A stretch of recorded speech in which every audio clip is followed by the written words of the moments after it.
Satu hari ketika beliau sedang berkhutbah, sedang menyampaikan sesuatu yang penting, berada di atas mimbar, menyampaikan firman wahyu dan pelajaran-pelajaran syariat Allah, tiba-tiba masjid digemparkan dengan suara rintihan.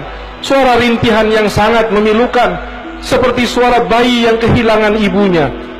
Sahabat menjadi bertanya-tanya, rintihan apa gerangan? Sahabat menjadi menoleh ke kanan ke kiri, tapi tidak mendapatkan siapa yang merintihnya. Nabi SAW sedang berkhutbah, mendengarkan, sahabat sedang mendengarkan. Ketika Nabi mendengar rintihan itu, maka Nabi yang sedang berkhutbah, sedang melakukan pekerjaan penting, sedang menyampaikan wahyunya Allah, sedang mengajarkan agamanya Allah, tiba-tiba memutus khutbahnya. Turun Nabi dari mimbarnya, lalu berjalan ke sebuah arah di masjid, lalu Nabi mendekati sebuah pohon kurma yang sudah tua. Pohon kurma yang sudah tua berada di masjid, yang biasanya pohon itu dipegang oleh Nabi, dijadikan semacam mimbar untuk menyampaikan wahyu Allah dan ajaran-ajaran agama.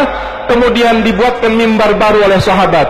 Hadirin rahimakumullah, pohon kurma yang tidak punya hati, pohon kurma yang tidak punya perasaan, pohon kurma yang tidak membaca salawat, mereka merasa hatinya teriris ketika dipisah dari Nabi Muhammad. Hatinya menangis dan merintih ketika tidak lagi dijadikan mimbar Nabi Muhammad SAW. Dan lihat bagaimana reaksi Sayyidina Muhammad terhadap pohon, terhadap yang tidak bernyawa, terhadap sesuatu yang mungkin boleh dijadikan hukumnya sebagai kayu bakar dan mubah, tidak haram sama sekali. Mungkin dipotong-potong menjadi sekian, dibuat jembatan, dibuat hal-hal yang bermanfaat, tidak ada dosa sama sekali. Tetapi lihatlah Sayyidina Muhammad, ketika Nabi Muhammad tahu bahwa rintihan itu keluar dari pohon kurma yang sudah kering, Nabi Muhammad turun dan sedang khutbah. Nabi Muhammad hentikan khutbahnya, Nabi Muhammad turun dan kemudian menghampiri pohon kering itu. Apa yang dilakukan oleh Nabi Muhammad terhadap pohon yang kering? Nabi Muhammad memeluknya bagaikan seorang ibu yang memeluk bayinya. Nabi Muhammad mengucapkan kata-kata yang tidak didengar oleh sahabat. Apa kata-katanya? Dan kemudian menjadikan pohon kurma yang merintih itu tiba-tiba hilang rintihannya.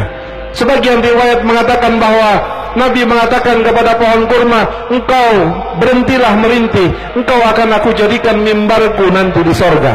Baru kemudian pohon kurma itu berhenti merintih. Dan Nabi kemudian mengatakan kepada sahabatnya, wahai sahabatku, jika seandainya tidak aku peluk pohon kurma itu, maka dia akan merintih sampai hari kiamat. Hadirin rahimakumullah, kita bukan pohon kurma. Kita adalah umat yang disebut oleh Nabi Muhammad. Kita adalah umat yang didoakan oleh Nabi Muhammad.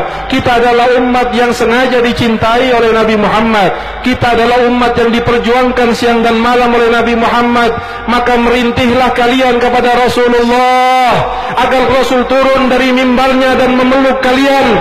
Jika seandainya Nabi akan turun dan memutus khutbahnya untuk memeluk sebatang pohon kurma yang kering, maka apakah mustahil jika seandainya yang merintih itu adalah orang yang hobi maulid, orang yang cinta ulama, orang yang salat 5 waktu, orang yang selalu membaca salawat kepada Nabi Muhammad, kemudian pada satu saat dia mengheningkan perasaannya, dia memfokuskan perhatiannya, lalu terucap dari mulutnya, Assalamu alayka ayyuhan nabiyyu wa rahmatullahi wa barakatuh, lalu mengalir kedua air matanya.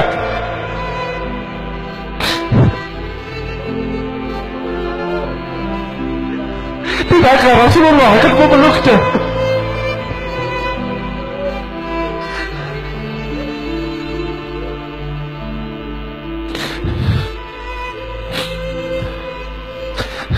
Betapa mulianya ada seorang hamba dipeluk oleh Sayyidina Muhammad.